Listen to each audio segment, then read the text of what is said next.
বিগত কয়েক বছর ধরেই মুর্শিদাবাদ জেলার কান্দি শহরে মহিলাদের জন্য পৃথক জামাতের মাধ্যমে ঈদের নামাজ আদায় করার এক নতুন প্রথা চালু হয়েছে। সাধারণত মসজিদ ও ঈদগাহে মহিলাদের নামাজ পড়ার অনুমতি থাকে না। এই সীমাবদ্ধতাকে অতিক্রম করতেই স্থানীয় মহিলারা একত্রিত হয়ে স্বতন্ত্র জামাত গঠন করেন এবং ঈদের নামাজ আদায় করেন। এই বছরও সেই ধারাবাহিকতায় তারা ঈদের আনন্দে শরিক হতে নিজেদের উদ্যোগে নামাজের ব্যবস্থা করেন। আজকে আমরা সবাই এক মাস রোজা করার পর নামাজ পড়ার পর আজকে খুশির ঈদের নামাজ পড়লাম সকলে জমায়েতভাবে। আর তারপরে আজকে সবাই আত্মীয় পরিজন বন্ধু বান্ধব বাড়িতে আসবে, তাদের সঙ্গে শান্তিপূর্ণভাবে সুস্থভাবে খুশির ঈদ পালন করব।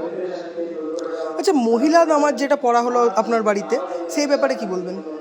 আমার বাড়িতে প্রতি বছরই মহিলা জামাত হয়ে আসছে দীর্ঘদিন ধরে। এটা আমরা সবাই মিলে একসঙ্গে সমাহিত হয়ে নামাজ পড়ি, খুব ভালো লাগে। আমরা কোলাকুলি করি, আমরা সবারই সঙ্গে একটা সুন্দর আনন্দ এবং সুখ প্রদান করি।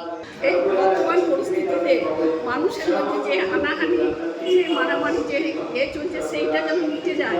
ঈদ হচ্ছে মহান মিলনের দিন, সেই মিলনে যেন সবাই সুখে শান্তিতে থাকুক। নামাজ পড়ে একটা সোজা রাখলাম, তা আলহামদুলিল্লাহ ভালো রাখলাম। আরও একটা সুযোগ আরও এই উদ্যোগ শুধু ধর্মীয় দিক থেকেই নয়, সামাজিকভাবেও মহিলাদের আত্মবিশ্বাস ও সংহিতার প্রতীক হিসেবে দেখা যায়।